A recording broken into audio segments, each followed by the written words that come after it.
Poor couple insulted by manager. Old farmer's shocking reply changed everything. The Maplewood Inn's lobby was quiet that morning, the soft hum of the heater blending with the occasional rustle of newspapers. At the reception desk stood an elderly couple, their bodies bent slightly with age, hands shaking but entwined tightly. The man, 80 years old, wore a faded brown jacket over a frayed shirt and trousers patched at the knees. His wife, also 80, had silver hair tied loosely in a bun, and a threadbare shawl wrapped around her shoulders. Both looked worn by life, yet their eyes carried a gentle warmth. "Good morning. We'd like a room, please," the man said softly, sliding a small stack of crumpled bills across the counter. The hotel manager, a man in his 40s with sharp features and a crisp dark suit, barely looked at the money. "That'll get you the cheapest room we have." "If you can even call it a room," he sneered, his tone loud enough to draw attention from nearby guests. "Now pay and leave. Don't lower the standard of this inn with your presence." The couple flinched but did not reply. The woman clutched her husband's arm, keeping her gaze downward. Humiliation hung in the air like a heavy fog.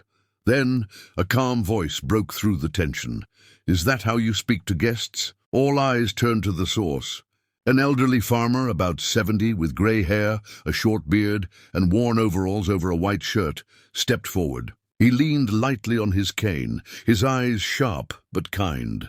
The manager straightened, frowning. "Sir, this isn't your concern." The farmer's gaze shifted to the elderly couple. "It becomes my concern whenever someone treats others with disrespect." He walked closer, slowly, deliberately. "Hospitality is not measured in money, but in how you honor the people who enter your doors." The manager bristled. "And who are you to lecture me?" The farmer smiled faintly. "Someone who remembers what it feels like to be laughed at, to be judged for what little they have. I will not stand by while that happens again." With that, he reached into his coat and pulled out a checkbook. He wrote a sum, large enough to cover the couple's stay in the finest suite, and slid it across the counter. The manager's face went pale. But those rooms are theirs tonight," the farmer interrupted calmly. "And a lesson for you. Dignity cannot be bought." Tears welled in the couple's eyes. Why would you do this for us?" the woman whispered. The farmer's gaze softened. "Years ago, my wife and I were in your place. Broke, exhausted, laughed at by someone who should have shown kindness. A stranger stepped in and reminded me that there are still people with good hearts. I never forgot. Now it's my turn."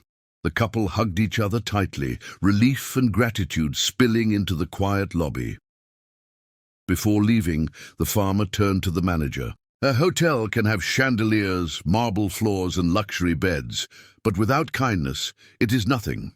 Remember that." As he walked out the door, the elderly couple stayed behind for a moment, looking around at the polished lobby. The polite staff and the once dismissive manager, now silent and thoughtful. That night, they slept in the suite, not just in comfort but in restored faith. And the manager, he never forgot the day an old farmer's reply changed everything.